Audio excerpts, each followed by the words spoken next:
little bit of emptiness you still feel inside of yourself, but also teach you how to be the head of your household.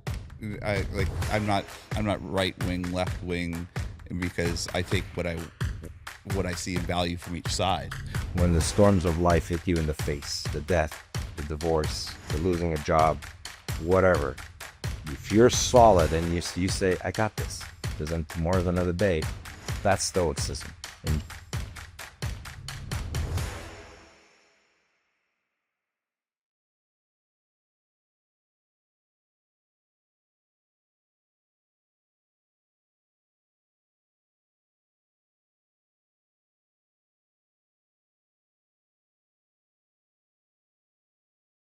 Gerry, have you ever attempted to help a homeless person? many times. Are there any warnings you'd give me? Because I'm about to take a homeless kid in the backyard on a road trip today. Just make sure you make sure you do what he wants, because they feel like, what, I'm not good enough for you. So just say, hey, how can I help? Whatever I can do for you. Do you need? I heard that. I told you I'll give you $20 to keep you company today. I'm going on a road trip. Well, then that's okay. Okay, That's okay too. Okay. But don't live like you need water. I don't need water. I just need somebody to talk to. I already did that. It doesn't matter. 4 times I tried to give him coffee and water, and he said it right. Man, I don't want anything, but let me know about the road trip. Because he's drunk in the back. Probably all he wants is conversation. This is a young kid that I think is right. He's either going to give up right now or he's going to pull it back together because he's dressed too nice. This is not his regular routine. Okay. So he probably just needs a comforting word. Well, I was going to spend 7 hours telling him about visas today. See, they drop a couple ideas how to become a billionaire. Do it. And then anything you tell us in this podcast. So No, if you do a good job today, this kid's all cookie safe. It's all on you, Gerry. Then we need the break. Maybe you should come on the road trip. I mean, that's weird that he feels starting off with the road trip. Many times, man. Many times. All I do is ask them what they want. And half the time is, hey, how you doing? Is there any risk? Reagan keeps thinking he's going to kill me. Audio. No, it's like 90% there. So I would just That's what I'm thinking. One small pillow. By the way, you guys don't have a makeup desk or something? I mean, no We do. makeup. No. we're trying to. What we look like after me. It's a big mismanaged situation. Is that better? Am I okay? Do I look? Yeah, look a little more. Does the camera make me look fat? I love it. I'm wearing the YOSO shirt, but you can't see it because we set up the podcast to be the other way. But there it is. There it is. Nice. There it is. Shameless plug. Get one now. Well, can't get Do a little- can't get a large tan one though because I took the only one. Limited edition. Sure. Yeah, we have all left. We should some sure. We traded one to my atheist liberal friend for a coffee grinder yesterday. That's probably our best deal so far. It's like $30 grinder. It's our ideal.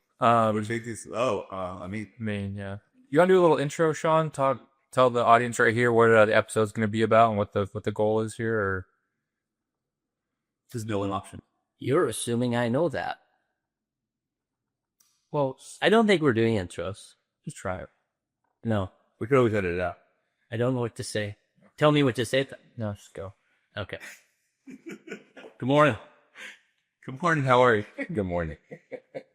So I'll kick it off. All right, it's bit lay down. Everybody, yeah. You can put it up, but Reagan's going to be mad. Another for cute. Nice. That's why I wore jeans, because I knew Reagan would let me put my leg up. Yeah.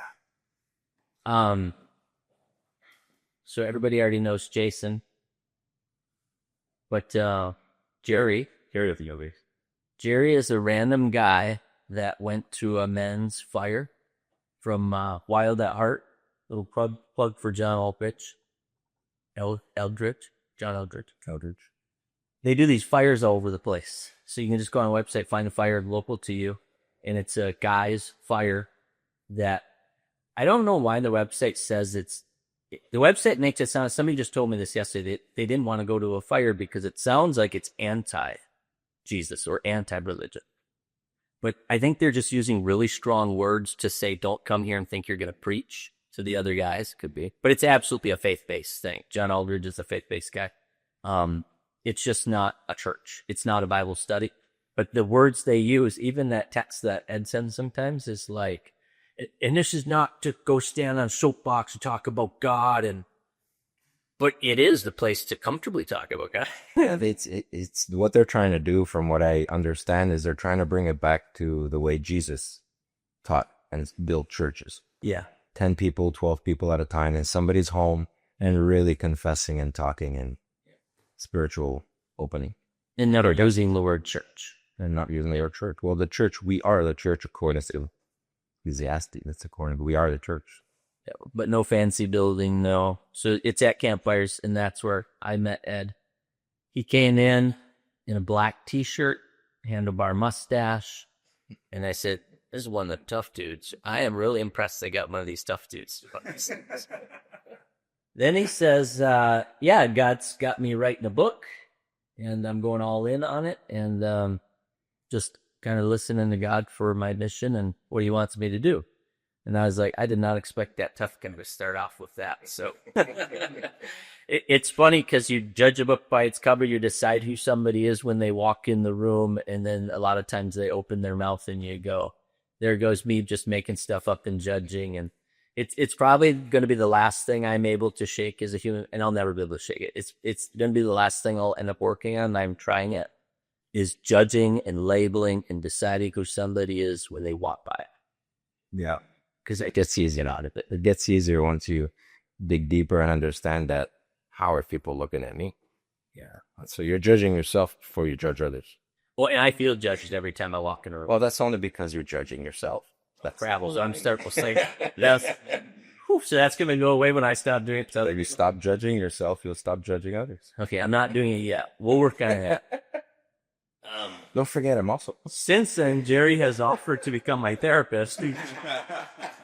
Is an open invitation, thank goodness, because I ain't ready. But I do think I need it, and that's where. So Gerry has written this book that God led him to read, and then we got together to talk about it, and we're talking for 2 hours. And I said, that's when you suddenly got an invite. Reagan suddenly got an invite, and I said, this is the podcast. Yeah. So we're going to rehab some of the conversation, but you've never had the conversation. You've never read the book. I let you read 3 pages. Did you read 3 pages? 1.5. So 1.5. So his opinion of your book is based on 1.5 pages.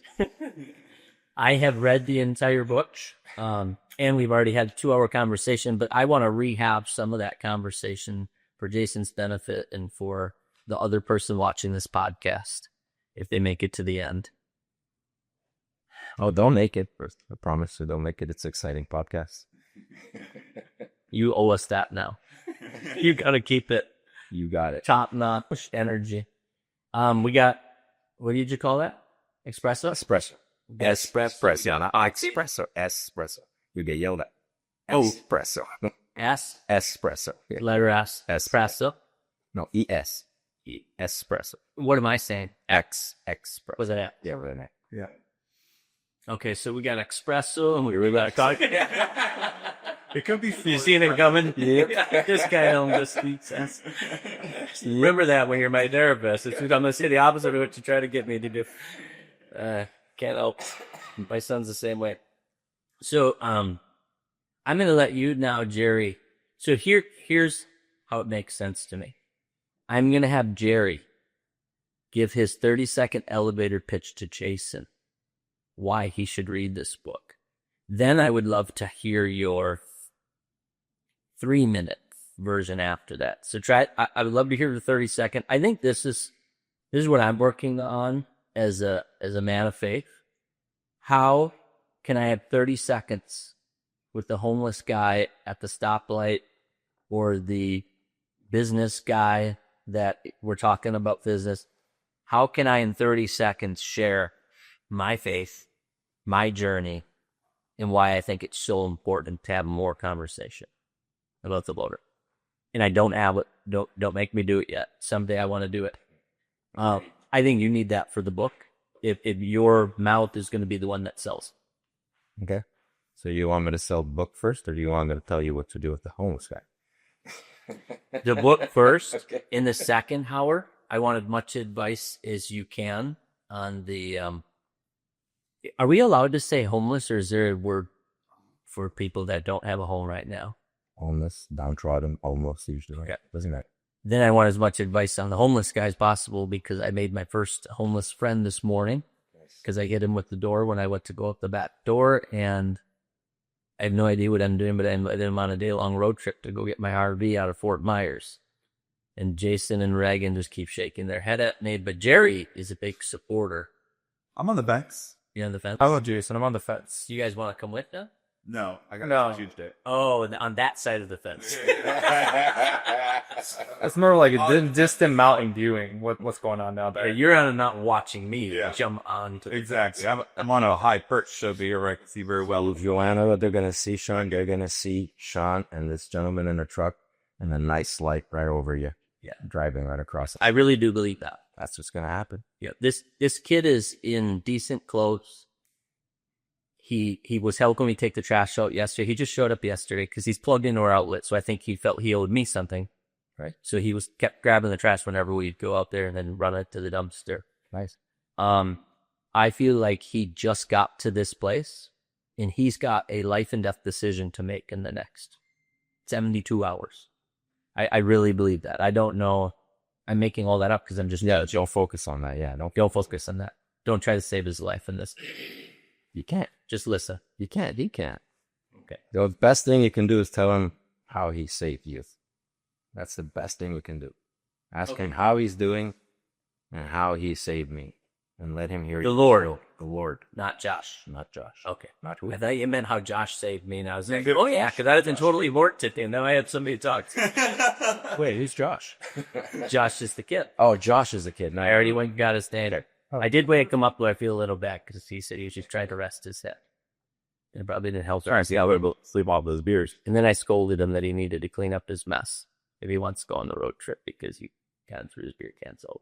Medium close. I think that's fair, though. We're building a relationship. But I'm willing to say it like it is. Okay. Well, let's not focus on my new life. Let's focus on your new life.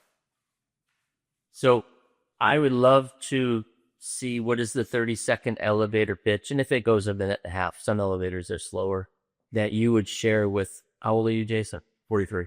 A 43-year-old feller on why your book and training, if it make, I don't know if you would talk just the book or the training, but whatever makes the most sense to you. Well, the book is actually, I've always told you, I didn't write the book. It was written through God, from God, through me. Because, like we spoke before, I've never written a book, and I don't, how am I going to write a book? What's a book? How do you write it? And also, I didn't have the slightest idea. No. So, when what actually helped me get to this point, I believe, is what the long life that God put me through, and something happened to me in 2014 where everything just crashed and I started finding myself, and I made it, and I was doing good. I wasn't like excelling, but I was really good, really comfortable, traveling, making good money, and just everything crashed. And when I mean everything, I mean everything. No, like there was no tomorrow. When Rocky's looking in the window and banging in the mirror, there is no tomorrow. There is no tomorrow. That's what I felt like. Yeah. And so this came out of my search for me. Who am I? How do I show up as a man? How do I take care of my family? How do I represent God? What am I here for? What's this worth? What's this life worth? If we're just gonna end up dead anyways, right? So then I started searching, found God, found Jesus. And so the book is accumulation of part of my story and how I got there. Mm-hmm. And it's just like hints on, because I'm not the type of guy before I was the type of guy you should do this, you should do that. Now it's like I was telling Sean, hey, I went through something like you went through. This is how I got through it. Mm-hmm. Maybe it can help you. Right. So who's this book for? This book is for You. Me, Sean, Jonah behind the camera. What I'll say is that Yeah. Reagan. He was a mystery person in survival games, but he exists in It's for anybody who wants to live a fulfilled life. Because in my opinion, if you don't include God in your life, no matter what you do, you will not be fulfilled. How do you know what are some symptoms of an unfulfilled life? How do you know you might have a problem? When you make $100 million and you say, is that all there is? When you're going on all the trips and all the world and you're enjoying your life and people are still back home busting their ass, making $30, $40, $50 an hour. And you say, where are all my friends? Is this all there is? I made all this money. I busted my ass. I made it. I'm the king, but I'm alone. And then that's when you, if you get that introspective and you start coming in and say, okay, so what's missing? Something is, again, that's where the part of God comes in. Or if you don't have that connection, that relationship, no matter what you have in life, no matter how many toys, no matter how beautiful your wife is, no matter what happens, if you don't have that connection, you're going to be on top of the world. You're going to look around. You're probably going to be alone. But when you're with God, you always have somebody beside you. Always have somebody beside you. So this book is for the people who are lost and the people who made it, who don't know that they're lost. Ding! You arrived at your floor. Are you reading the book?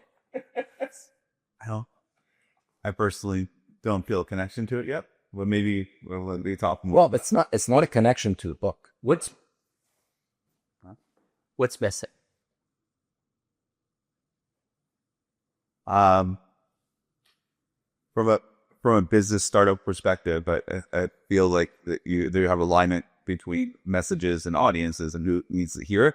And when you try and be everything to everyone, it's hard to hone in on and make somebody realize that you had alignment with them. So be able to speak more towards things that people might be experiencing. And even if you segment the audience somehow to speak to them separately, but not speak to them as if it's for everybody, so they help them find themselves in the message.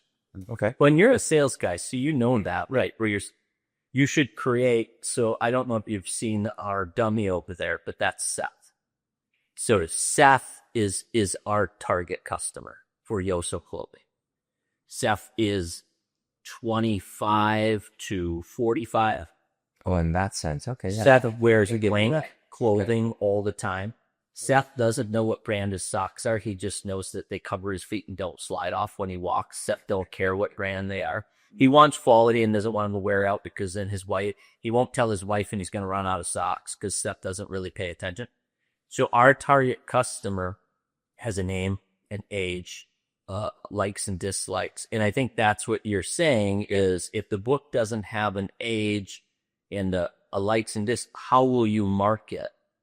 Because trying to get any person that's in that elevator is going to be really tricky. Like I told Gerry, I'll read your book, but it'll be one of 12 I've read in my entire life because I don't read. It's a lot of responsibility. So I would be a terrible customer. Yeah. To try to convince me to read a book because it ain't happen. I don't read books. I only read it because I like Gerry. Yep. Otherwise, I ain't read. And the other ones I read were assignments, either through college or bosses who said you have to read this book, or because I was totally lost in life and somebody said, I think this book will solve the mystery you're trying to solve, which I think is where your book comes. Exactly it. Yeah. So I think you're looking for that lost person. Let's start over. Okay. Now I get what you're talking about. Okay. So this book is focused on the man who wants to show up as a man for his family, who wants to show up for his work, for himself. The man who wants to say, hey, I did this. I created this. Or the man who comes home and his wife runs to him and jumps in his arms, and his kids run to him and say, oh, daddy's home. And really, really mean it. Not just, oh, daddy's home. No. So it's for the man who wants to lead the best life possible and lead his family, and his children, his work, become a leader at work, wherever you are. It's a guide to align yourself to who you were made to be, who God gave us all a mission on this earth. And until we find that mission, we're lost. For me, that's kind of where the book came out. That's because I was a mechanic, top mechanic. Dealers would come to me to fix their cars because their mechanics good. Became in real estate. I was like out of 5,000 agents, so I was 112th in the company in production. I always became that leader. But when it came to home life, I lost that leadership. I lost that. Came to a point where we were just together. The kids. What's that look like, Gerry? So I just saw the future state. Kids are excited you're home. Your wife is excited you're home. You're leaving your house with it. You're also doing good at work because all that carries over. That's all one big ecosystem. What's it look like before you read the book, before you understand these concepts? Now Gerry comes home with the work, and what's happening? It looks like when you come home from work, just an example that I kind of went through, is you come home from work and because you're always working late, you come home late. You're always busting your ass working. You come home late and, hi, how are you doing? Oh, the food's in the oven. Kids are already in bed. And I'm watching my movie. Leave me alone. So you're just providing a paycheck. Right. You have no other Correct. service to that family other than financial. Correct. So you feel like, why am I doing all this? What's the weekend look like? Well, the weekend, you got the kids' activities. So when you're busy with family stuff and you just go along for the ride, so it doesn't show. But you're always trying to find a way out. You're going into porn. You're going to the club. The guys are playing hockey, or, well, for me, it was hockey. And then, hey, I got a hockey game. I'm there, but we got a family event. I got a game to go to. So you prioritize, you're trying to fill your satisfaction of, this is what fills me. This is what gives me juice. I'd rather. So I'll give you another example, and I hope. No, I don't want to. No, let's forget that. We can do it. Wife. I'm gonna put my wife on the line. I don't. Oh, don't do that. I don't want to. Wait, don't do it. Don't do it. Online forever. Yeah. Well, just an example of like, this is a funny example. Like, we were going to a hockey game, and Kim dropped me off. And as we were having an argument, as we're going to the game, and then as soon as we get to the rink, she opens the door, gives me a kiss, says, have fun. Like I'm going through 30 minutes of, yeah, you didn't do this, you didn't do that. And then as soon as we get to the door, open the door, have fun, enjoy your game. How the hell you want me to have fun and not go on the ice and kill somebody, Maybe money put up your other buddies that plays on the team and for hyping you up. Yeah, here maybe, who knows? But it's that fullness that when you go home and you feel full, Yeah. you feel complete. That's what that can give you. That's what the book can give you. Gotcha. So I'm distilling that women have a fairy tale life that they expect. We always do that, but men also do too. And we don't really talk about that. We don't really mock men for their fairy tale dream of what life was going to be like and how it was all going to turn out. But when you think about it, you think about the American dream, or how people envision their life turning out. It is that. It is. I think unless you maybe if you own that didn't have that, you just envision a future of abuse because that's what you grew up with. But I feel like most people probably are thinking of coming home from work, having their wife be happy that they came home, having their kids happy to see them, and you end up in a position where you feel like you're nothing but the paycheck there. And you look around, and you don't feel too fulfilled in life, and start to question, where did it all go wrong? Yeah. I could argue, though, in 2019, I had all of that. My life looked exactly like if I were to write a movie about my fairy tale dream life. In 2019, I was living it identically. Yeah. I was driving Lamborghinis, living in one of the biggest houses in town on one of the biggest lots. My backyard was a winter wonderland. When I woke up in the morning, it was all windows. Like, I would get out of bed and just thank the Lord and be like, man, this is awesome. And that was the last time I talked to him the rest of the day. And I'd go drive my sweet car to my big old giant facility I had built, go hang out with my 100 employees that I had employed. And then our valuation came in. Our company's worth $1 billion. And we made it from our garage for $1,500. Yeah. It was everything the American dream ever said should be. Yep. And then I would sit there lonely and empty. And I could not figure out what my problem was. Whenever I got drunk, I would cry. And I would say, I have no goals because I'd met every single one of them. And now I don't know what I'm supposed to do with my life. And I feel completely hopeless. Yep. Because I can't fill this empty spot because I had met the entire fairy tale. Family, everything was Everything. what? I had the beautiful wife. I had the son. that every guy wants. Like every guy just wants a son so he can teach him stuff. And he was starting to, pay attention finally. He was getting a little older and everything. Yeah. So what was missing? God. In 2020, I read the Bible, and it took the whole year. But that hole started filling up. And I still have lapses where I feel like I still need to figure something out. And I know you say every guy has a mission. I don't know if we do. Unless if you just mean reading your Bible every day and doing that day what feels the most correct. I don't think I have a purpose or a mission other than to love God and love your neighbor. And when Jesus was asked what's two most important of all the commandments, he said, love God with all your heart and then love your neighbor as you love yourself. Yeah. And your neighbor means the homeless kid out back. It doesn't mean literally your neighbor in your gated rich neighborhood. Right. It means every human being you intersect with. Can you show them just a little bit of love? And then, you don't have to date them, right? It'd be best prepared. But you're supposed to just love on them, right? And show them respect and see their heart, just even if it's for 3 minutes. Yeah. And I only read a page and a half of Gerry's book so far. But one of the things I did stumble on there was that chivalry is for everybody.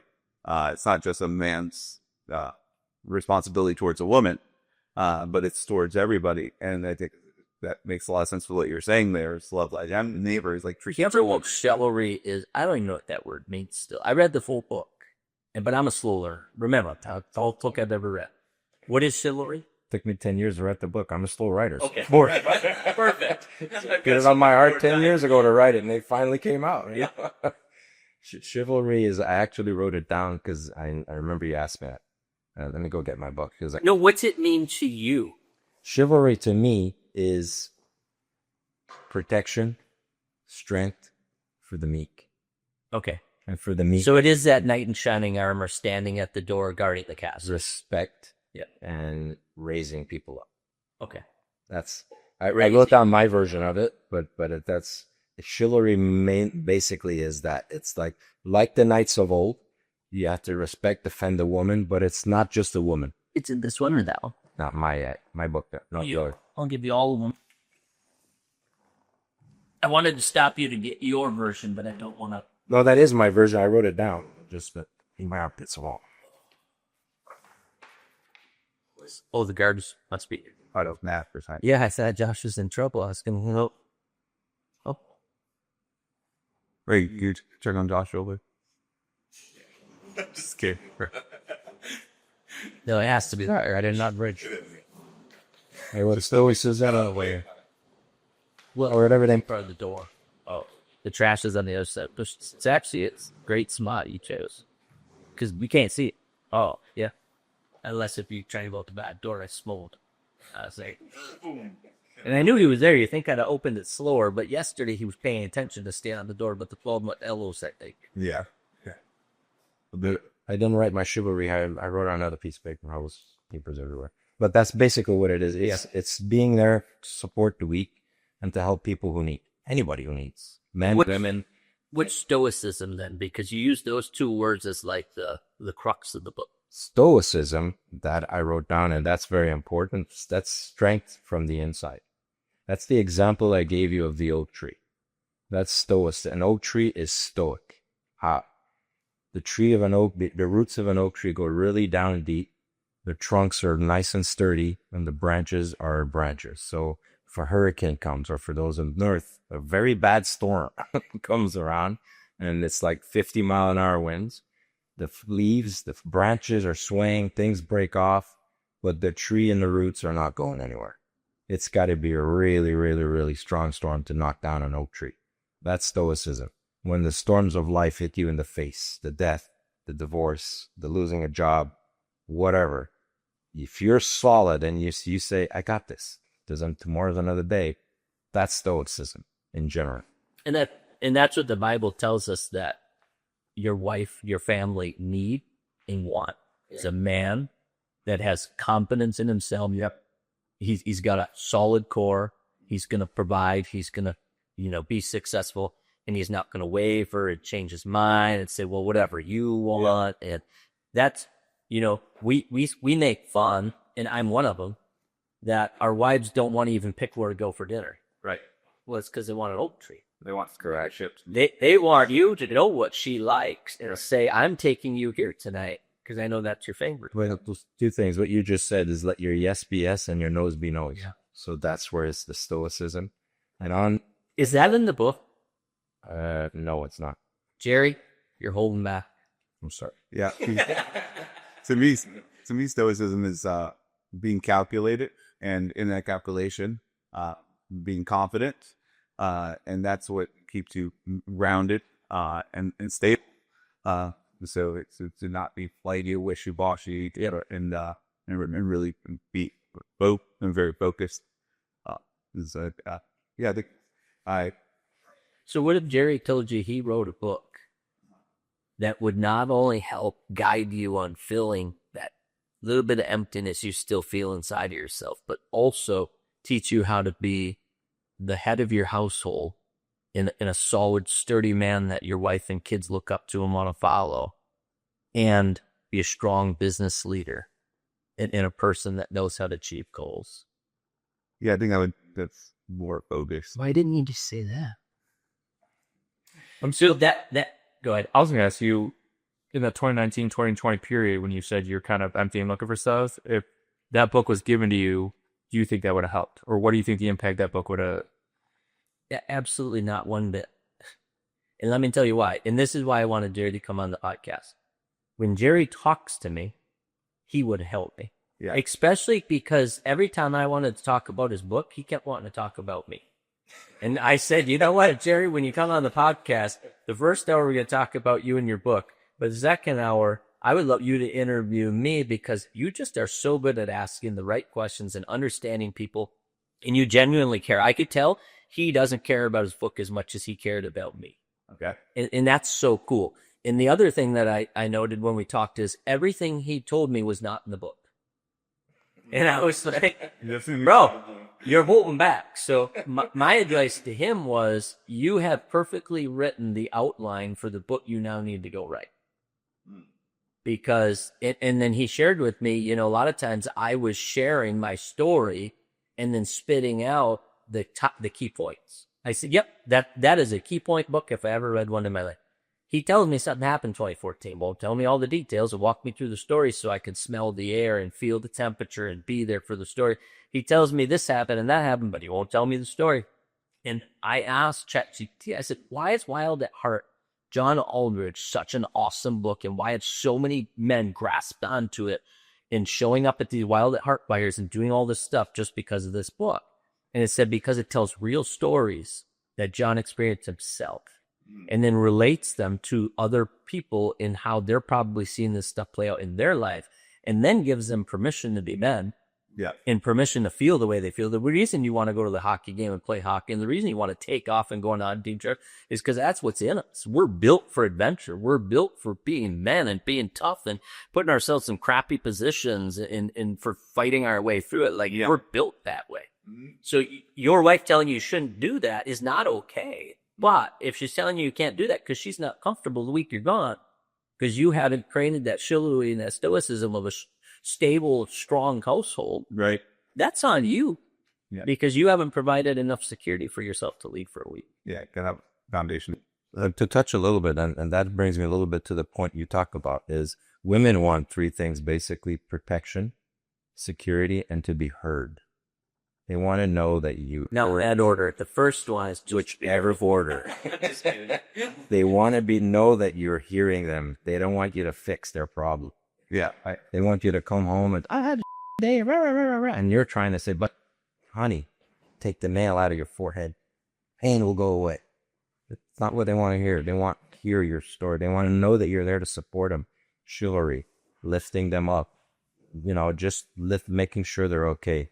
That's what they want to hear. And our job is to provide, protect, and to nurture as men. We got to nurture our kids. We got to nurture our wives. The community. Like, look what you want to do with the homeless. That's the community part. That's fantastic. Josh.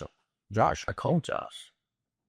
I nicknamed him Party Boy because he was sleeping in a pile of beer cans, but Reagan encouraged me to just ask him his name. Good shot. Good move. I'm in training. So, do I think people should buy this book? How much is the book? It's 1989. It's $20 on Amazon. I think people should buy this book and read this book in anticipation for Gerry's real book. Actually, the book, I'm going to tell you honestly, the book, And my thoughts, you have to write a second book. now about, Everything you've told me, I Yours. want to read. That's the book I want to read. or my initial goal was to go out and share the word and speak it. Because that's how I built my businesses. All my businesses, I built them on networking. I built them on belly-to-belly experiences. That's when I've had people buying to me and my story and trust me. That's how I have people. If I'm talking to you on the phone, or if you're watching one of my videos, you'll kind of say, yeah, I like what he said. But if we get together in front, like you said, the minute I talked to him was like, boom, that's my strong point. That's going back to the point of before. Does everybody have a purpose? Yes. Everybody has a gift. God gave us everybody an individual gift. Our goal, our job is to find that gift and give it away. That's when everything explodes for you. So you probably, without knowing your billion-dollar company, you found your gift, but you didn't know what it was. You still probably don't know what it is. But look what you created with it. You created such an amazing world for you, but you didn't know it was your gift. So you gave it away free, but you didn't know you had it. So when you figure that out, so if you go back in retrospect and journal on your whole, and then one thing will pop out. This is how I did that. That's my gift. Now you take that, give it to Josh. You take that and give it to the Foundry. You take that, and you're going to see whatever you do will blow up the way the other work. And that's exactly what I've been working on since February when I sold the company. And I've come to two conclusions. And my mom gave me this one. I'm one of the simplest people in the world. I can take a really complex situation and explain it so anybody 5th grade and above can understand it. I don't know any big words. And my brain just works very simply. I don't know if you or your dad, you worked with me for a year. Is being a simpleton my strength? Never pick up on it. Okay, and that's not one of them. That's not true. But I would say you have a really good way of distilling it down to what matters, the key points. So that Those are big words for being a simpleton. Yeah. I don't know what any of that means, but I agree. boil it down to, yeah. And then the other one is in the company, I loved working with the 19 to 27-year-olds. Those young guys that don't know how to do a financial budget. And I can teach them, here's money coming in from your paycheck. Here's all your expenses. This is why you're still living with your parents at 25 because you spent $652, Parker Fuller, on takeout. You ate $32 for sushi yesterday. That's why you live with your parents.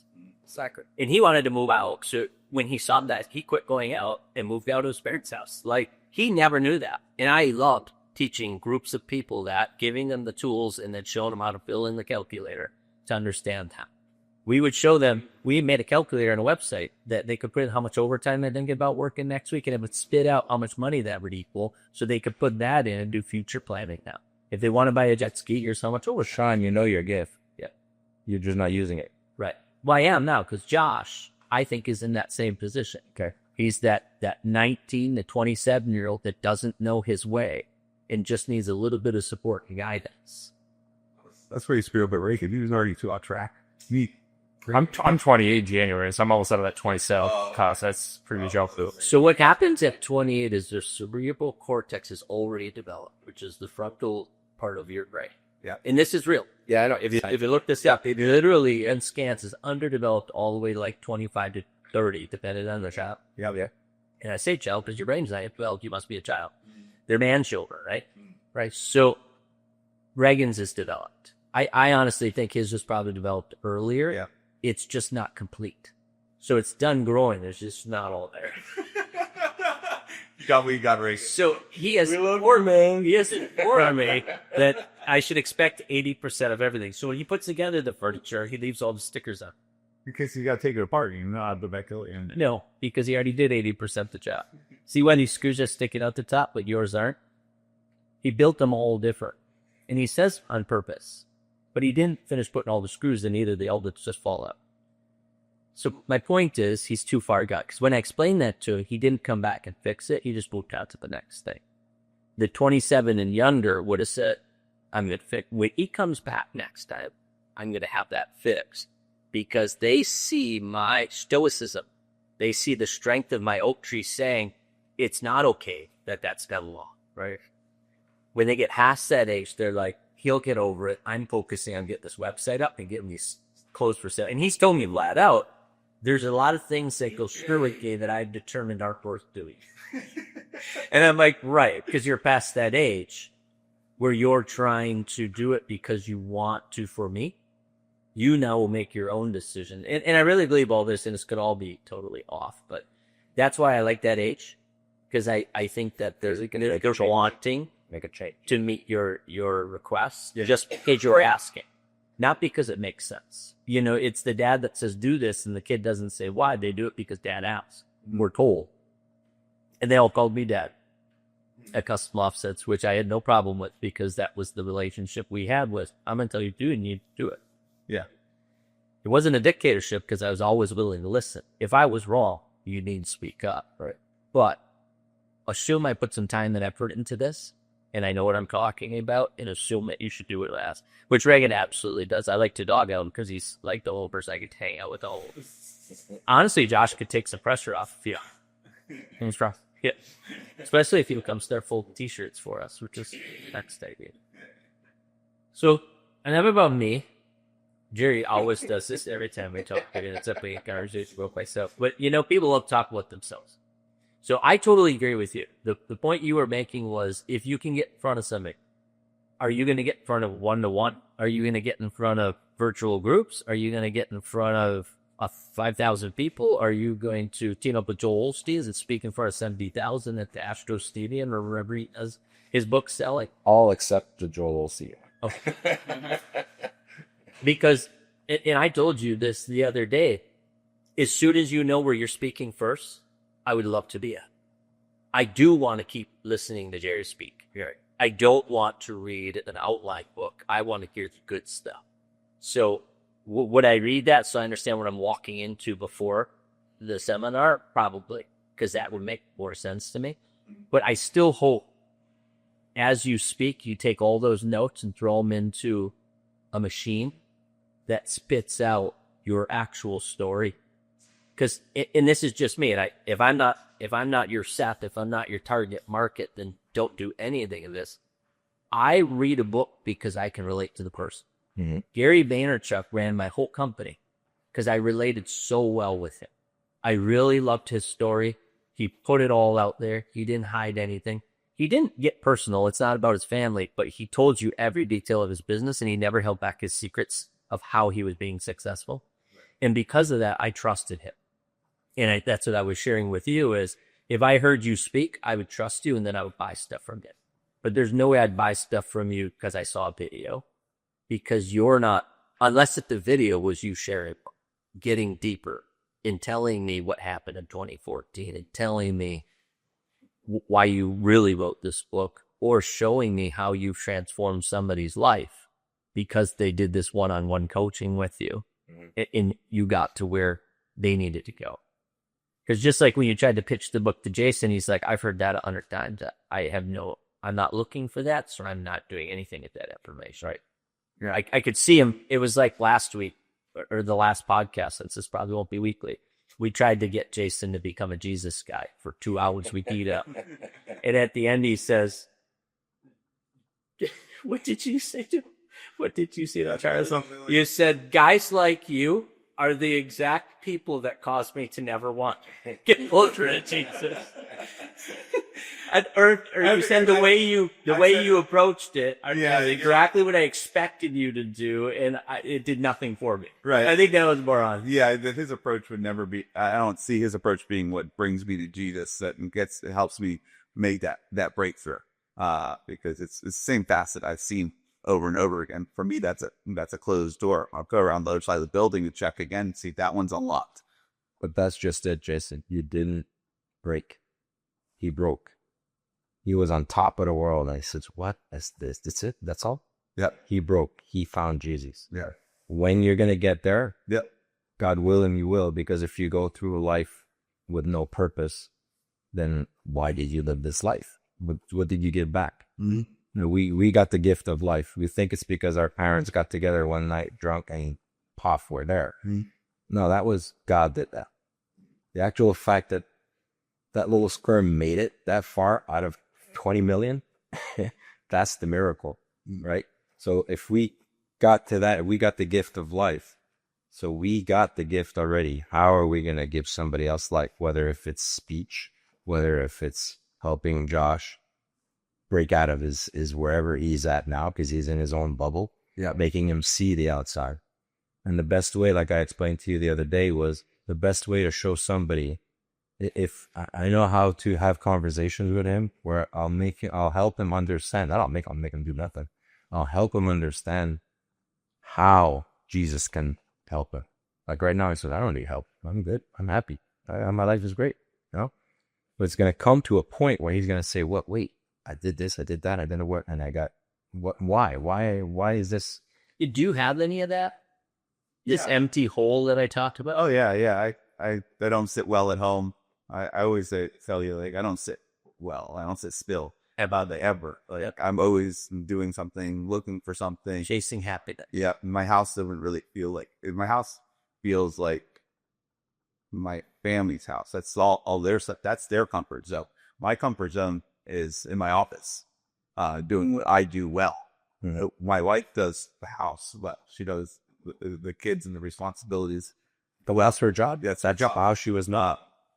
But yeah, come do the come home late thing, all that. But I think it exists for a lot of people. Like I know it's a widespread problem, or let's not work on everybody else. We're working on you right now. So is that how you do it?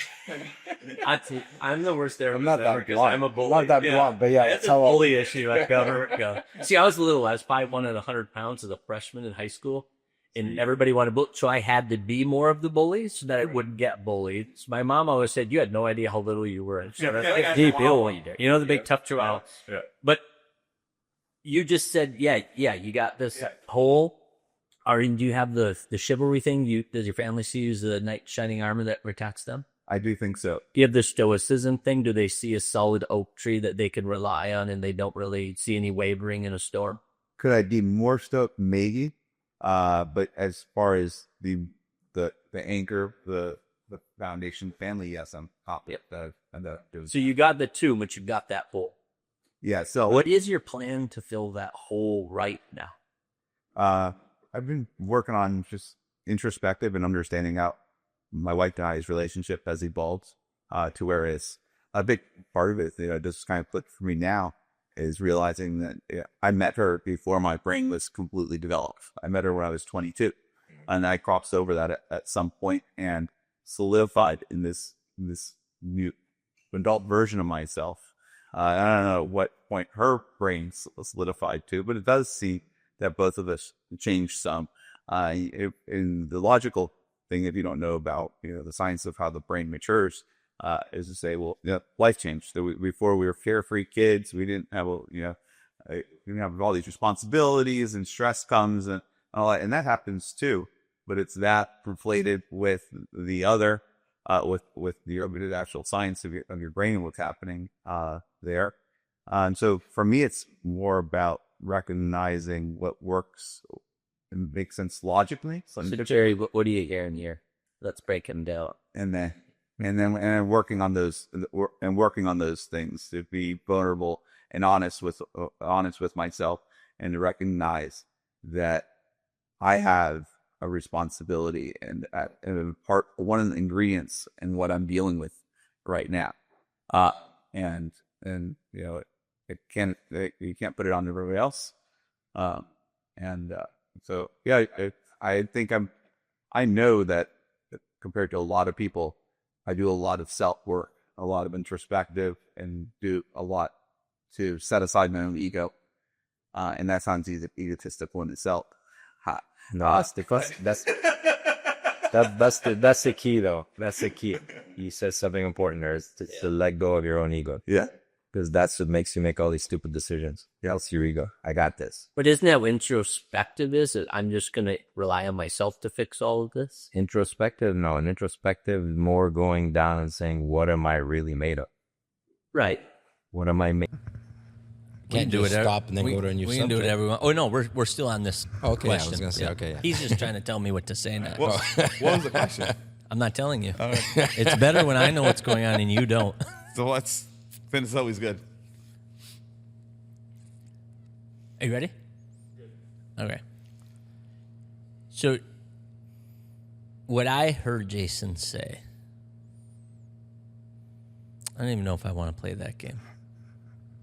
Is I got this on my own. I don't need God. Right, because that's where I was, so I want to put myself on your story and say this is how you feel. I'm basically trying to do the thing I do to my wife and solve Jason's problem. Yeah, that's no good. So what I'd rather hear is, Gerry,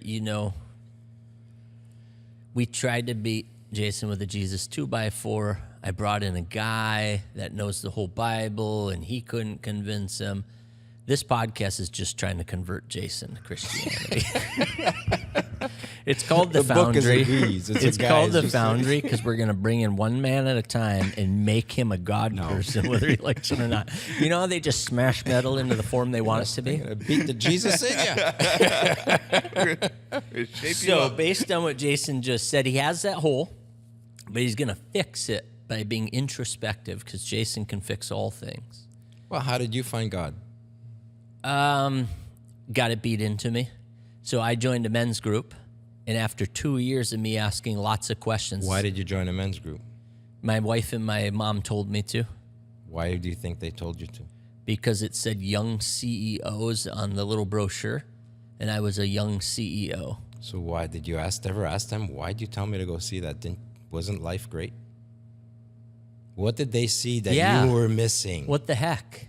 There you Yeah, go. what was wrong with me? What did they see that you were missing? Yeah. They say, you should do this. Yeah, that's What a do good you question. see in Jason that you said, Jason, you should do this? Let's call and ask. What's worse that can happen? It's not like I'm asking her where she The wants to go worst for that can dinner. happen is that you can help your friend Jason understand the path, because everybody's got their own path, Sean. We're calling Mom, right? That's more fun. No, we're calling Emily. Hello? Hi, honey. Hi. We're in the podcast, You are too. and you are now you too. are too. Oh, Lordy. Okay. And Gerry wants to know why you had me join that men's life group, the Young CEO. What did you see I was missing? In Wisconsin? Yeah, 10 years ago. Because it had your name on it. No, it didn't. It did. It said young, which you were and are. And it said business something, and that's what you were as well. But there was also one that said ladies life group. How come you didn't join one? Why'd you send me? What did you think I that's was not missing true. is a question, The Sean. ones for the ladies were like retired, over 50, But what? mothers. Like, there was not one that really fit my demographics. But you and my mom pointed at the same time. Was there something I was missing There you go. that you were trying to fulfill, or What it, did it you felt like see? you assigned me to a group, and if I was perfect, because that was like in 2017 when everything was going amazing, why would I join a life group? I feel like, I don't know, it was just, I'm sure it was the Holy Spirit telling us that, we were going to church, but we needed more. And you being the man of the household, if you started it, then Chivalry, we would, we would all follow you. stoicism. So I'm perfect now. So perfect follow-up question, if you would allow me to. Yeah. Why did she think that you were missing stoicism and chivalry? Yeah. Where didn't I- did that show up? And it's not a putting her on the spot. We're trying to help Jason and other people listening. Well, she said they were already ready to follow me, and if I went and got Okay, God, so they then were ready would to follow follow me to you, God. Sean, but why weren't they already following you? Well, they were. I wasn't getting closer to God either. Right. We were keisters. We were going to church 6 times a year. Okay. So why do they think you needed to go to God more? Why did she think you needed God? Yeah, why did we all If need you were God on top more of the world? if everything was going swimmingly? I feel like, yes, everything was going great, but we all still kind of had this hole in our hearts, and nothing that we did really, we weren't satisfied. I mean, I feel like we were trying to find something that makes us happy, and we would get to that point. We would get to the point where we met those goals, and then it didn't make us happy. So we were definitely missing something in our life. Okay, we're going to send Jason to a men's group. Got it. Thank you, honey. Have a good day. Thanks. All right, bye. Love you. Love you. Bye. Bye. See, that's where you'll find your answer. Yeah, you have to go to a life group. No, he doesn't have to do shit, That's bro. what she just said. No, he doesn't have to do shit. What he's got to do is Unbelievable. have somebody that loves him and loves the way he is now. His and say- stepbrother, perhaps? and stepbrother, perhaps, but his stepbrother needs to know his language. Oh. What's his language? You need to do this is not his language. Hey, bro, let's go for a walk. Maybe that's his Hey, language. you want to go to a concert? And then bring him to this group. See, that's the, I mean, we Yeah, all know, I'm with we probably all know Sales 101. Yeah. Meet them where they are, bring them to your level. Yeah, he knows I'm not serious. That's the only reason I take all the liberties I do. I would trick him if I was trying harder. Maybe he's waiting for you to step up and stop joking around Yeah. We got the bleeps. and say, dude. Yeah. I tried to get him to hang out with me and Josh today, the homeless kid. He said no.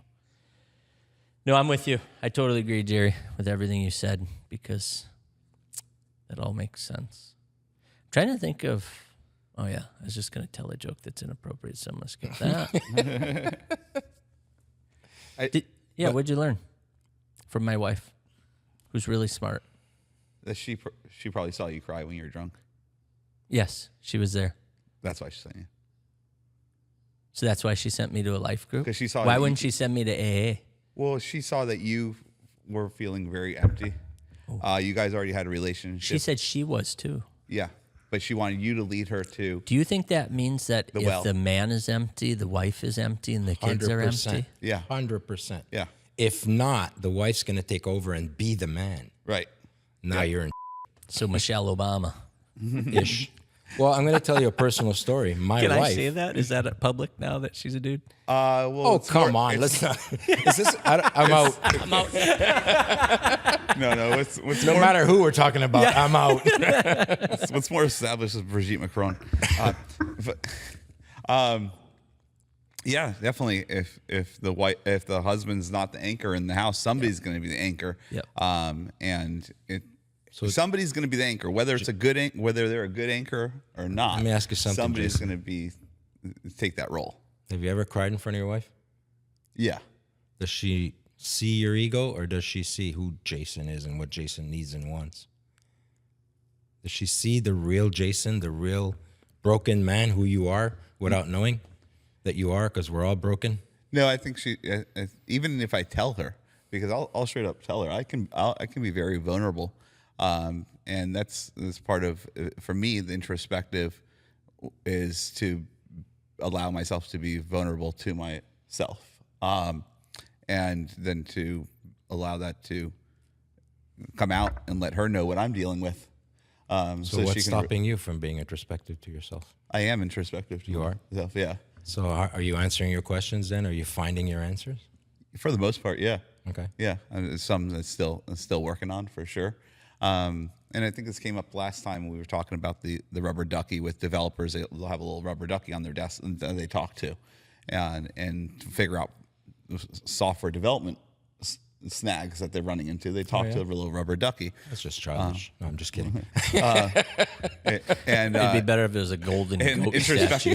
introspective is speaking to yourself, but I think it's also speaking to yourself with honesty. Otherwise, it's self-rationalization and defense. That's exactly it. Yeah. Versus being willing to bring down your defenses for yourself and really a question. And so, and that's all self, right? Like, you've got to be willing to be vulnerable to yourself, and that's very hard. I think maybe for what Jesus, the belief in Jesus does for a lot of people, and prayer does for a lot of people, it gives them somebody else to talk to, and they don't have to take down their guard from themselves. And they're It's funny you look at it that way. Yeah, I once heard a guy say everybody has a God. So by that, they meant somebody that you look to for morals, values, right and wrong. When you're in trouble, it's who you talk to. I'll keep going. God could also be money. Yeah. God could also be alcohol. Yep. God Ways could to be- get out of situations That's all it is. to basically escapism. Who would you say is your current God? Who helps get you out of trouble? Who do you talk to when you're in trouble? And who do you look to for morals and values and right and wrong? And you don't have to answer that if that's a personal question. no. You just wanna I'm just trying to think on- really think on it. So Or do you think I'm full of, or this person is full of it? I don't know who I got that from. Otherwise, I'd give them credit. And we don't all have a God. where I get my morals and values and rights and wrongs is, I think, mostly through observation of others and what the outcomes are, intentions and outcomes are of their actions. So society was Yeah. one they put out there, that your God could be society because you just follow the social norms. No, I'm not right wing, left wing, because I take what I see and value from each side. I said society, not Republican. I take pieces of different religions and see value in them and how I see a lot of value. I don't actually see anything wrong with the morals and ethics of Christianity at all. And I'm grateful for it because it's helped a lot of people. And it's like psychiatry. Like, I'm grateful that we have psychiatry in this world. So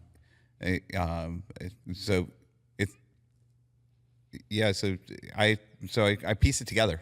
So I think it really comes back to myself. It really, and it's a lot of weight to carry on my shoulders as well, and by myself. And I can see how a lot of how once you find Jesus, find God, that weight can be lifted off your shoulders. You have someone to help carry it with you. And that's the conclusion I've come to with anybody I've met that doesn't know God. Their self is usually their God, because that's who decides right and wrong. That's who pieces through the religions and picks the parts they want. It kind of comes back to, I'm just this lonely man on top of this mountain figuring it out, but I will figure it out. And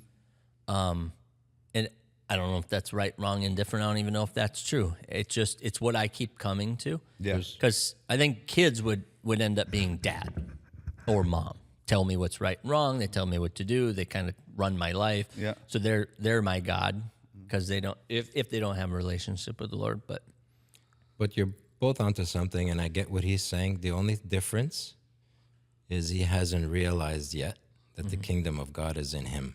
Yeah. Because we were made in his image. So you're still at the point where, I'm actually working on that now as well. So I know that now anything I do will succeed, because if I trust him, because he's in me and I'm like him. So, and everything he does is perfect. He makes no mistakes. Yeah. I'm the human part of that. But I have to depend on him to guide me, to tell me where to go. That's how I look at it. Right. For you, you're still on, I have to depend on me.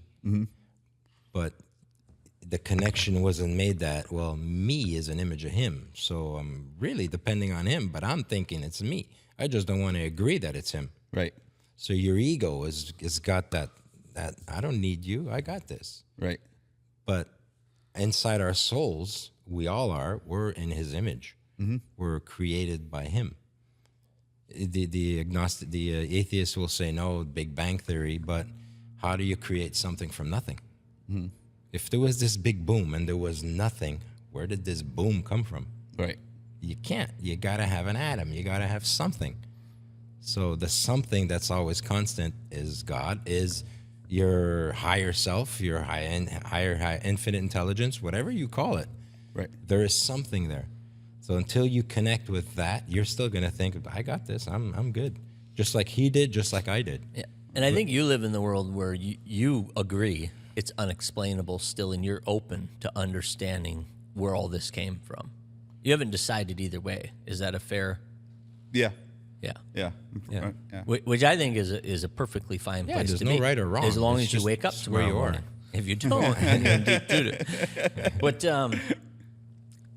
let's go back to, for one, Gerry, will you hold up the book so we can at least get one shot of you with the book, just to kind of show My armpits. the book and the title and everything? Nailed it. That's such a me move. I love it. So what's next? And you don't have to hold it the whole time. Literally, just that shot was Read it. perfect. Leave me alone, man. I'm reading my book. What's next is getting it out there, spreading the word. How are you going to do that? It's gonna be through. I'm working on getting ads out there actually, Okay. but I'm gonna be talking to churches. I'm gonna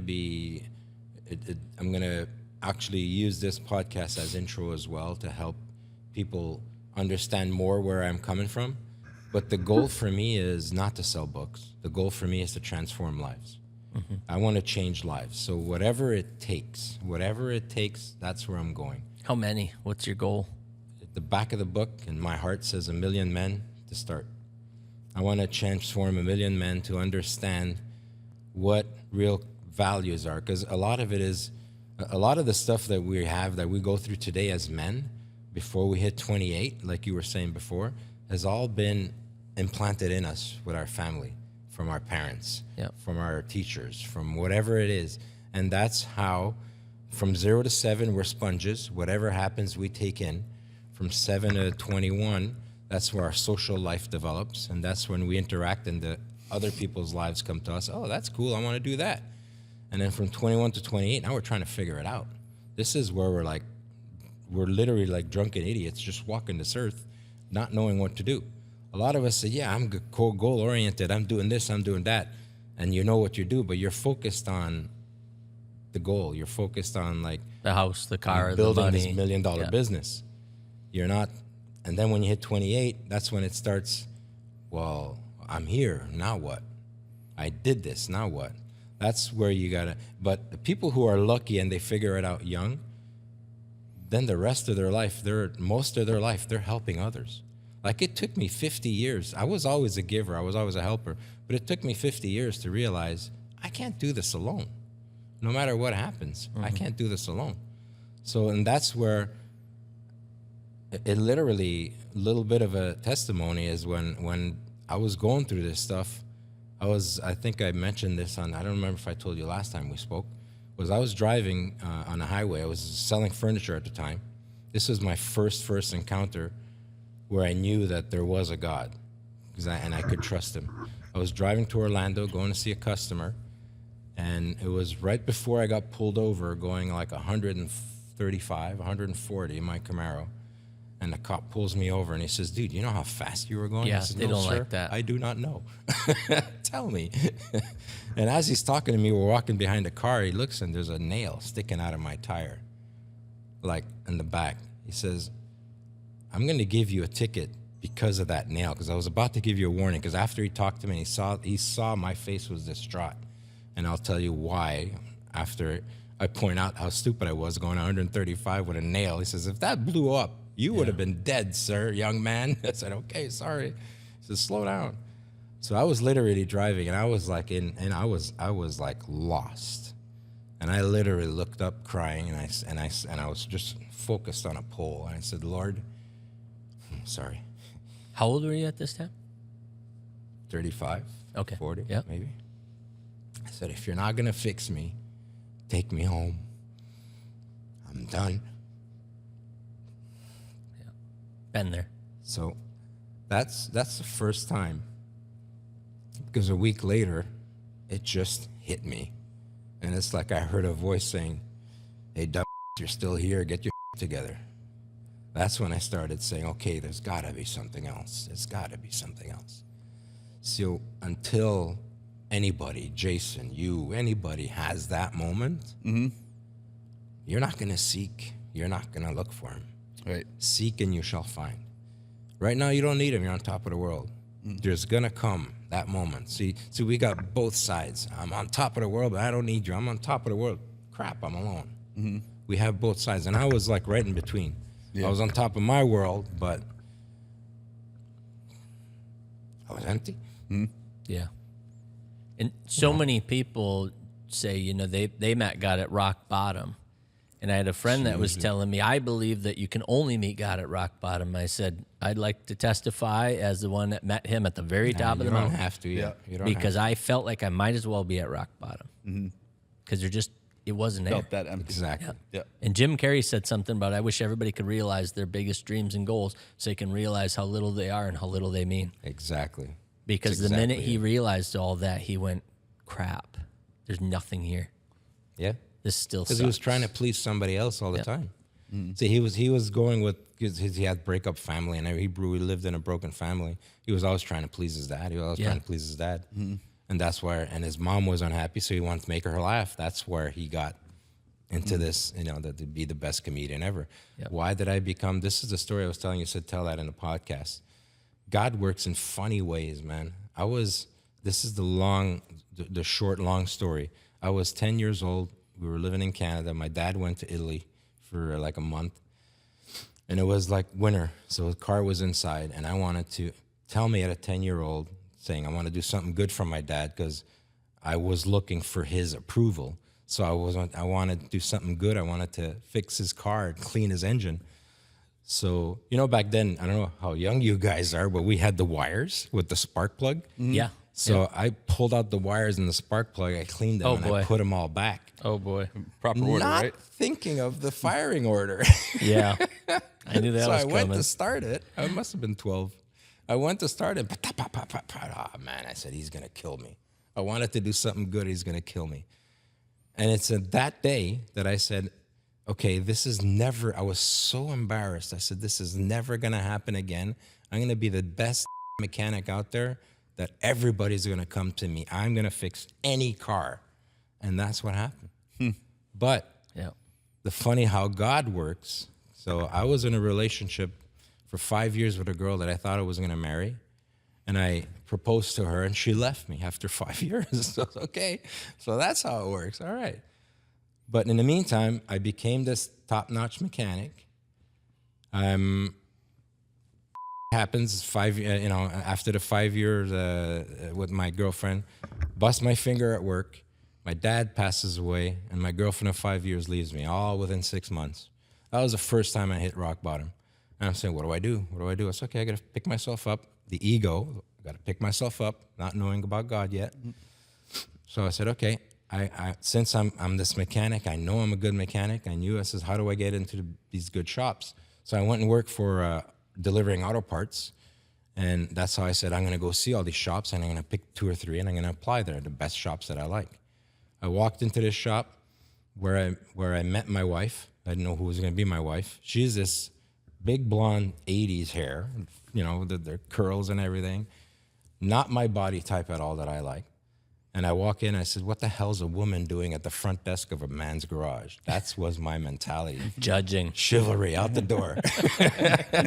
That's how I was at 20 years old, you know? So I didn't like her, but that's okay. I liked the garage. I loved they were really cranking. And I said, okay.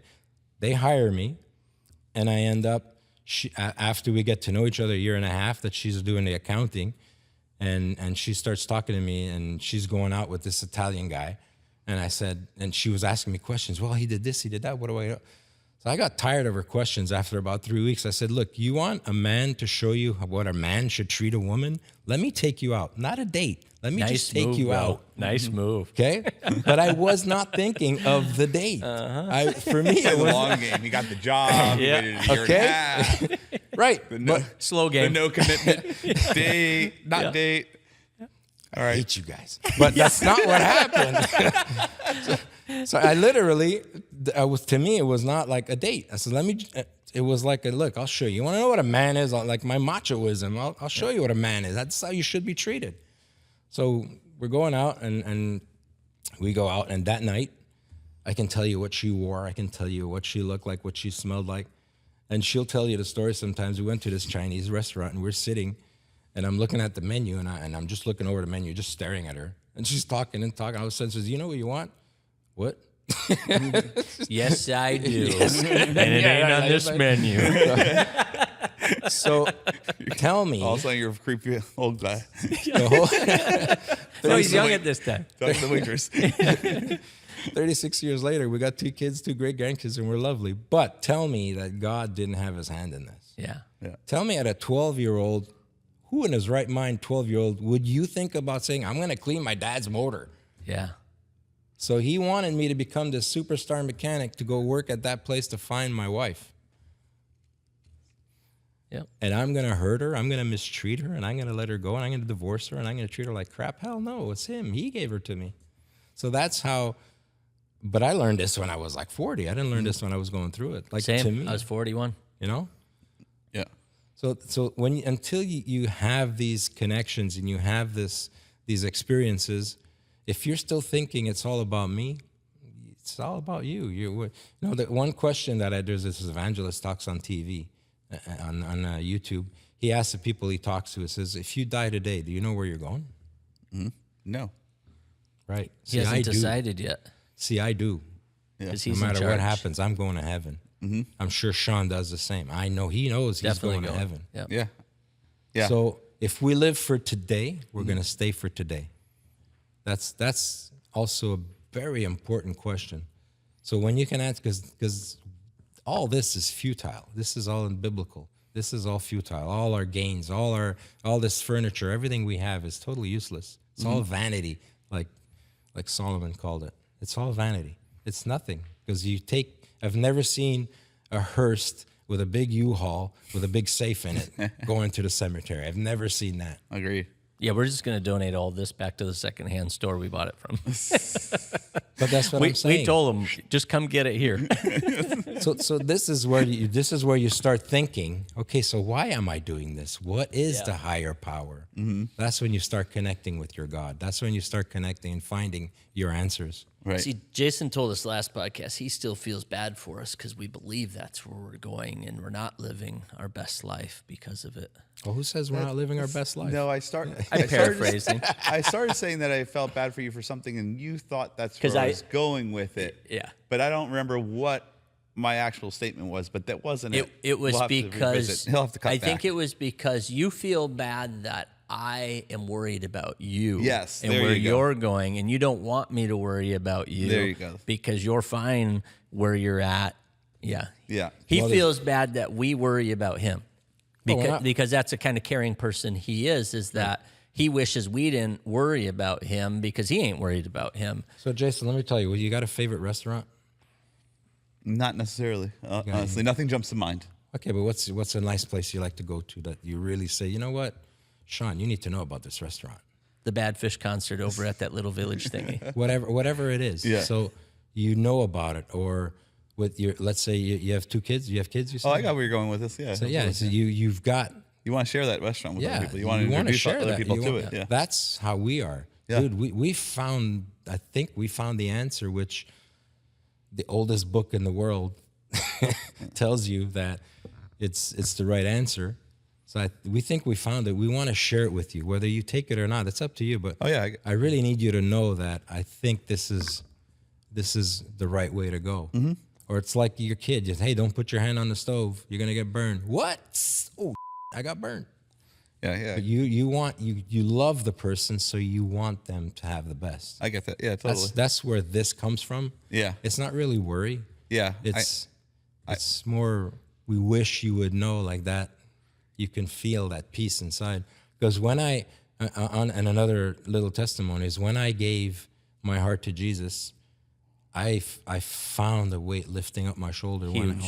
Yeah, the word peace is my new favorite word. Yeah. There's no other way to describe it than peace. Joy comes and goes still because you still got to work towards finding the best of your current scenario because it's still not puppies and rainbows. Never will be. Like the Bible promises it won't be. You know, they say God won't give you more than you can handle, which is complete bull. He will always give you more than you can handle so that you turn to him because only he can handle it. So it's actually the opposite of that. But peace, absolutely. He'll never give you more than you can handle with him. Right.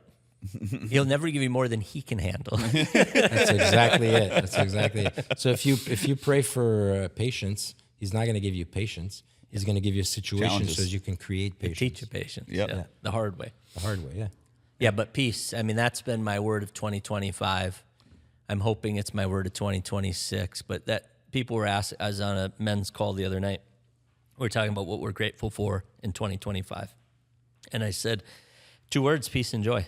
But mostly peace. Like, this is the first year I've had of peace in ever. Yeah. And I keep telling Reagan with the YOSO clothing stuff, I said, you're going to keep seeing the old me want to bully this thing and set targets for us and set deadlines, even with the podcast. But the new me is going to keep saying, but I really don't care. Because I really don't. I could care less if I give away every one of these T-shirts for free. Yeah. Because I have peace in knowing that the success of these shirts comes from people getting closer to God because they get to wear their little armor of God shirt, not from having a sales number or meeting a mission number of donating X number. I don't care about any of that. I would love for him to find a role in this where he can make this a living. Yeah. But that's on him. Yeah. I have complete peace knowing that I'm just enjoying each day, you know, and then I try to find joy in it. But, you know, the old me wants to be successful and hit numbers. The new me could care less.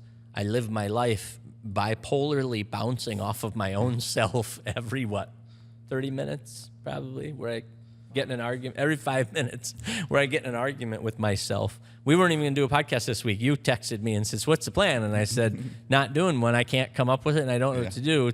The next morning, Gerry wanted to meet with me. We sit down, and I message both of these guys a calendar invite for the next podcast. And they're like, seriously, what's wrong with this guy? And I'm just following God.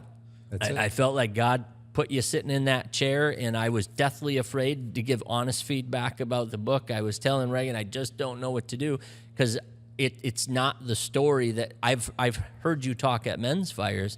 It wasn't that. And I said, I want to just come to your first live event because I can't wait to watch you speak. And so hearing you say, I care more about being able to speak to people than the book. The book is the gateway to why you would want to maybe come hear me speak. But again, the book for me is I didn't even know how it came up. Yeah. So if he made me write it that way, that's what he wants me to do. Yep. So that's how I look at it. Yeah, this is you screwing up your dad's spark plugs. Probably. Not comparing. Probably. That was a horrible analogy. This is your first successful mechanic repair job. It's your start. But I think that maybe it's your spoken word that's going to lead people to the book. And from what I've gathered, the book is more of an outline and maybe more of a study guide or a way to remember the high points of what they've heard you actually say in lessons. You mentioned something about learning through journaling. So I imagine it's a practice that you recommend in the book. I'm thinking that maybe the evolution, the next thing might be more of a workbook. Well, he's got a whole training course. I had a whole training course. It's even bigger behind it. than that. Yeah. It's an online training course that you can sign up for. Yeah, so homework that people can do, and maybe more of like an ad lib book where I'm filling in the dots and then reading back through, and it's like, oh, I'm realizing something now because you kind of guided me there. If you have a daughter or granddaughter or grandson that's into social media, I'd recommend partnering up with them and seeing and getting your messages out there in sound bites and through social. Your target audience are men who are past that 28 mark. That You think so? I Not think so. necessarily, right? I think so. I think before 28, they're still in mode. They know everything. Yeah, they they're know, not they need nobody willing to listen. Yeah, I think by at 29 or so, you're like, I'm in my third. I'm supposed to have my together right now. Yeah, that's a good point. And I don't have. And then you start looking. And I would have before had then- to be 39 or 40 to have listened to anything you were saying because I wasn't ready until Yeah. then. That's it. That's a great point, guy. Yeah, that is interesting. And just because Which is good news because that's who's on Facebook. Yep. So you don't have to do TikTok. I keep telling Reagan we're targeting older than 25 with YOSO, so we don't have to do TikTok. Like I just don't want to be on TikTok or Snapchat. So just to give you an idea, the book actually does have like practicing modern chivalry. I have that in there. So it tells you like how can we practice chivalry in a way that reflects values. Here are some practical ways, and it goes through them. Respecting boundaries, and it tells you understand and tells you how. You know, it's stuff like serve others, encourage equity, but equality. And then it just says like, let's an example, encourage equality, advocate for fairness and equality, equity in all aspects of life, from relationships to workplaces to social interactions. So it tells you, how do I encourage equality? Well, that's one way. And then in the book, in the actual workbook, I have a whole page on, you know, where do you feel you fit in? How do you help people be equal? If you see something going wrong, do you stand up or just turn around? Yeah. Do you stand up for the little kid about getting slapped in the back of the head, or do you just walk away? Or do you look at Josh and say, hey, dude, I want to help you in your head? Or poor guy, he's drunk again. So, what do you do? That's, you know, and that's in the book too. It's a guideline. Right. And the only, and again, the reason probably didn't share my story is because as deep as I wanted to, because maybe I was, like you say, afraid to share it. But also, I didn't think that it would come across. The story came after. My son actually told me, he said, Dad, you got to talk about yourself. Yeah. Like you said. I wanted And to know you a lot better. He's 32. And then I put a part of it, and I put it at the back of the book. He says, that should be at the front of the book. Yep. Yeah. And I said, That's you're your catch. 100% right. Yep. But I was afraid to share the whole story because I'm not a storyteller. I'm a storyteller in person. Yeah, but but not. There's people that can put that into words for you, ghostwriters or even AI. Yeah. Yeah. You have such good stories, and you are an absolute storyteller. Yeah. I think there's probably two parts of vulnerability that might be keeping you from telling your story. It's number one, really letting people know your story in the real deep crux of it, not the surface, not the. Well, that's why I told him I would story. never write a book right now. I'm not ready to share the deep Yeah. part. Yeah. And also, I think the other thing is you risk people not getting it. You're going to start to hone an audience. You're not going to be for everybody. But that's what you need to do. You need to find the people who you're hardcore for. Well, maybe the because million is only 100, but you save 100 men's lives. Oh, the million's a million, man. That's the goal. Jesus left the 99 for just one. Yeah. Well, then it'll be a million and one. I'm starting with just one, which reminds me I have to go because Josh and I have a road trip today. Okay. My new friend. We'll do a follow-up for sure.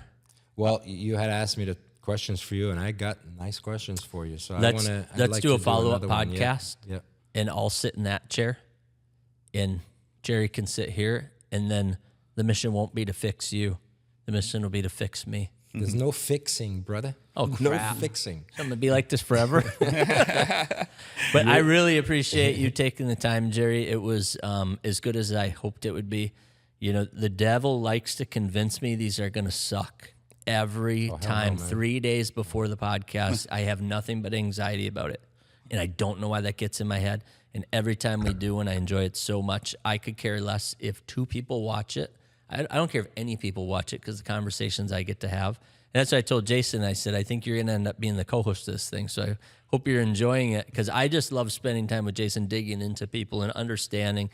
And, you know, we've done quite a bit of faith stuff lately. I want to do some business stuff because Jason and I are both business junkies. I would love to get some small business owners and see, what are their struggles and if we had ideas to help them. Vadim, our neighbor, would be absolutely hilarious. He loves to talk, so I just have to get ready to manage. But he's such an interesting, cool Russian dude. I just really appreciate you taking the time. I'm excited I'm not going to say your book. I'm excited for for your adventure. I'm excited for what this is going to be for you, because I think it's going to be so good. And seriously, when you're going to speak the first time, I would love to be there. I'd love to watch it.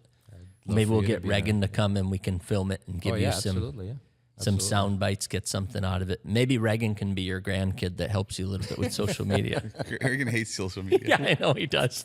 Absolutely can't stand it. But he can shoot some videos and then give them to your grandkid. We're going to be talking about the video. We're supposed to get together eventually. But can I plug the book a little bit? Absolutely. Okay, so Resilient Grace, you can get it at resilientgrace.com. And you have the choice of just buying the book or buying the courses and the workbooks that come with it. You have 3 choices. And you also have a choice there's a number there, give me a call, and you just want to have a conversation. I'm open to that too. It's not about the book. It's not about the money. It's about you. It's about the man becoming the man that God designed him to be.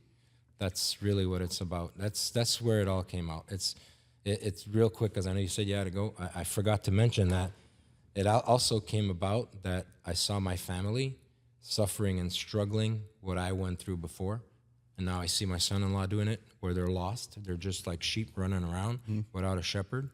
And that's why I said, that's where I want to put it together. And said, Lord, help me to do this. And that's where it came from. Yep. I saw men my age, when I was their age, suffering, going through what I was going through.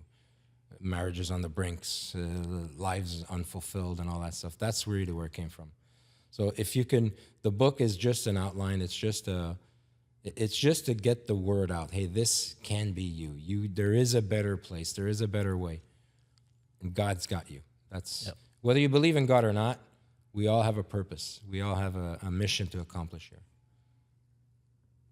And I am so grateful that you invited me. And I was like, I told my wife, and she said, "What, really? All right, you're on a podcast?" So that's the way to go, and I really appreciate them. And again, I know that God put you in my life, and I know that God put you in my life and Reagan, because something good's going to happen. We're going to help somebody. We're going to change lives. It could be your own life. It could be somebody else's life. It could be Josh's life. Yep. Or Reagan. Maybe we can still get him. Nope. I'm going to be honest. The way you talk. Could you imagine being here all day dealing with me? Yes. I can't wait. I cannot wait. Because you have so much to give and so much. You're going to change so many lives. You just got to stop thinking of everybody like a challenge. I'm going to get you. I'm going to fix you. He's got Reagan. He's got me. Now he's got Josh to deal with. Like he's got a lot to work on. The trouble is that I've lived my whole career taking these vehicles that are so lame and boring and normal and making them super awesome with wheels, tires, and suspension. I think I look at humans the same way. So when God made you, he said, you're lame? Yeah. Really? And then I got this sweet haircut. Yeah, and even before that, you looked at existing processes and found the Yeah, I was a issues lean process improvement guy. So I'm a fixer. Yeah. And I know that that's not what God wants. That's not what Jesus did. He didn't go around fixing people. He went around telling stories and explaining this and explaining that and taking the stuff that's already on your heart and bubbling it to the surface. Yeah.